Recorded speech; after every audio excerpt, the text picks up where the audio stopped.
जय श्री स्वामी समर्थ. आज आपण बघूया मेष राशीचे जून 2025 चे भविष्य. पण त्याआधी चॅनलला सबस्क्राईब करा. हे राशी भविष्य चंद्र राशीवर आधारित आहे.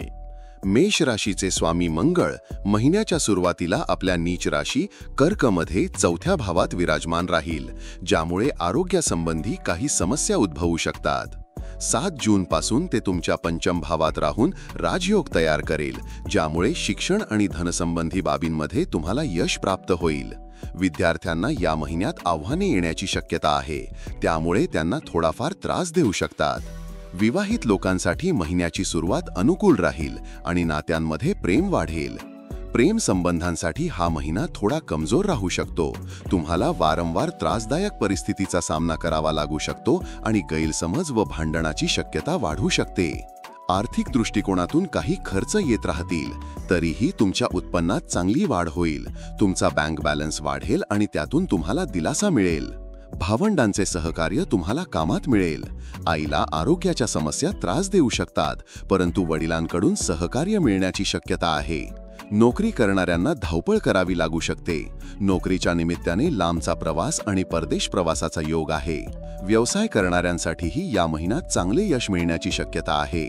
आरोग्याबद्दल सावध राहावे लागेल, कारण हा महिना तुमचे आरोग्य बिघडवू शकते. धार्मिक कार्यात तुमची रुची वाढेल आणि तुम्ही एखादी छोटी तीर्थयात्रा करू शकता. करिअर आणि व्यवसायाच्या दृष्टीने हा महिना थोडा चांगला राहू शकतो. दशम भावाचे स्वामी शनी महाराज संपूर्ण महिन्यात द्वादश भावात विराजमान राहतील, ज्यामुळे कार्यक्षेत्रात धावपळ कायम राहील. तुम्ही कामात अत्यंत व्यस्त असाल आणि तुमच्यावर कामाचा दाब राहील. बुधचा योग.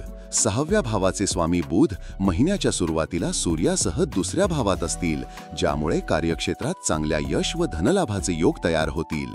यानंतर तो 6 तारखेला तुमच्या 3ऱ्या भावात जाईल, ज्यामुळे संवाद संपर्कातून तुम्हाला खूप फायदा होईल आणि नोकरीची स्थिती मजबूत होईल. त्यानंतर तो 22 तारखेला तुमच्या 4र्थ भावात येऊन दशम भावाकडे दृष्टी देईल, ज्यामुळे तुम्ही कठीण काळातून बाहेर पडू शकता आणि तुमच्या नोकरीची स्थिती सुधारू शकता. शुक्र महाराज सप्तम भावावर 29 जूनपर्यंत सप्तमेश होऊन दृष्टी टाकतील, ज्यामुळे तुमच्या व्यवसायासाठी अनुकूल परिस्थिती तयार होऊ शकते. गुरु महाराजांची अमृत दृष्टी देखील सप्तम भावावर असेल, ज्यामुळे व्यापारात सातत्याने प्रगतीचे योग बनतील आणि तुमच्या व्यवसायात चांगल्या स्थितींचा अनुभव घेता येईल. या दरम्यान परदेशी व्यवसाय लाभ घेता आला तर परिस्थिती अजूनच सुधारू शकते. जर आर्थिक स्थितीकडे पाहिले तर जून महिना मिश्रित परिणाम देऊ शकतो. चांगली बाब म्हणजे जून महिन्यात चांगल्या कमाईचे योग तयार होऊ शकतात. द्वादश भावात संपूर्ण महिना शनी महाराज विराजमान राहतील, ज्यामुळे खर्चात सातत्य राहील, म्हणून या महिन्यात खर्च नक्कीच असतील. पण संपूर्ण महिन्यात एकादश भावात राहू महाराज विराजमान राहतील, जे केवळ तुमच्या इच्छांची पूर्तता करणार नाहीत तर उत्पन्नात सातत्याने वाढ करतील. व्यापारातूनही तुम्हाला धनलाभाचे योग मिळू शकतात. 29 जून नंतर शुक्र 2ऱ्या भावात जाणार असल्यामुळे व्यापारात आणखी जास्त धनलाभ मिळू शकतात. त्यामुळे तुमच्या व्यापार आणि कार्यक्षेत्रात वाढ होईल आणि तुमच्या कमाईत सुधारणा होत राहील. सूर्य महाराज महिन्याच्या सुरुवातीला 2ऱ्या भावात येतील आणि उत्तरार्धात तुमच्या 3ऱ्या भावात प्रवेश करतील. यामुळे आर्थिक स्थितीत सुधारणा होण्याची शक्यता आहे आणि सरकारी क्षेत्राशी संबंधित लाभाचे योग निर्माण होऊ शकतात. मंगळ महाराज सर्वप्रथम तुमच्या 4थ्या भावात बसून एकादश भावाकडे दृष्टी टाकतील आणि नंतर 7 जून नंतर पंचम भावात जाऊन तुमच्या एकादश भावाकडे पाहतील, ज्यामुळे तुम्हाला आर्थिकदृष्ट्या लाभ मिळण्याचे चांगले योग बनू शकतात. तरीही या महिन्यात शेअर बाजारात गुंतवणूक करण्याआधी विचार करा. जून महिना आरोग्याच्या दृष्टिकोनातून उतार चढावाने भरलेला राहण्याची शक्यता आहे. तुमच्या राशीचे स्वामी मंगळ महाराज चांगल्या स्थितीत राहतील, परंतु महिन्याच्या सुरुवातीला कर्क राशीत मंगळ असणे छातीशी संबंधित समस्या उद्भवू शकते. ॲसिडिटीची समस्या होऊ शकते. 7 जून पासून मंगळ महाराज तुमच्या पंचम भावात केतूच्या साथीने युती करून अंगारक योग तयार करतील, ज्यामुळे तुमच्या पोटाशी संबंधित समस्या निर्माण होऊ शकतात. त्यामुळे तुम्हाला अतिशय सावध राहावे लागेल. जून महिन्यात शनी महाराज तुमच्या द्वादश भावात राहतील, त्यामुळे तुम्हाला दवाखान्यावर खर्च करावा लागू शकतो. तुमचे आरोग्य व्यवस्थित ठेवण्यासाठी प्रयत्न करावे लागतील. गरज पडल्यास चिकित्सकांकडून उपचार करून घ्या.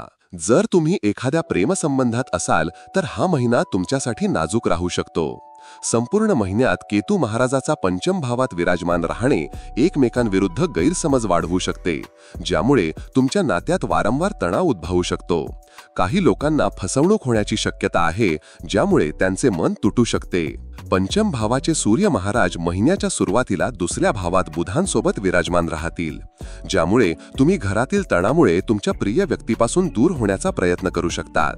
या वेळेत तुम्ही तुमच्या मित्रांचा सल्ला घेऊन तुमचे नाते सांभाळण्याचा प्रयत्न कराल. विवाहित लोकांच्या नात्यात प्रेम आणि आपुलकी वाढेल, रोमॅन्टिक क्षण मिळतील आणि नात्यांमध्ये मधुरता येईल. तसेच तुम्ही एकमेकांचा सन्मान कराल. हा महिना कौटुंबिक जीवनासाठी अनुकूल राहण्याची शक्यता आहे. तरीही काही बाबींमध्ये तुम्हाला विशेष लक्ष देणे आवश्यक ठरेल. महिन्याच्या सुरुवातीला मंगळ महाराज तुमच्या नीच राशी कर्क मध्ये तुमच्या चौथ्या भावात विराजमान राहतील, ज्यामुळे तुमचे आईसोबत वाद होऊ शकतात. त्यांच्या विरुद्ध तणाव निर्माण होऊ शकतो आणि त्यांचे आरोग्य बिघडू शकते. म्हणून बोलताना काळजी घ्या, वादविवाद टाळा. तसेच तुमचे नाते नीट सांभाळावे आणि त्यांच्या आरोग्याची काळजी घ्या. तिसऱ्या भावात गुरु महाराज संपूर्ण महिन्याभर विराजमान राहतील, ज्यामुळे तुम्हाला भावंडांचा सहयोग मिळेल. 6 जूनला बुध त्याच्या स्वतःच्या राशीत तिसऱ्या भावात बृहस्पती सोबत प्रवेश करतील, ज्यामुळे भावंडांमध्ये अनुकूलता येईल आणि घरात आनंदाची अनुभूती होईल. वडिलांशी तुमचे नाते देखील मधुर होतील आणि त्यांच्याकडून मिळणाऱ्या सहकार्यामुळे तुम्हाला आर्थिक लाभ मिळू शकतात आणि व्यापारात प्रगतीची शक्यता आहे. तुमच्या राशीविषयी साप्ताहिक, मासिक आणि दैनंदिन राशी भविष्यासाठी चॅनलला सबस्क्राईब आणि लाईक करा. कॉमेंटमध्ये जय श्री स्वामी समर्थ लिहा.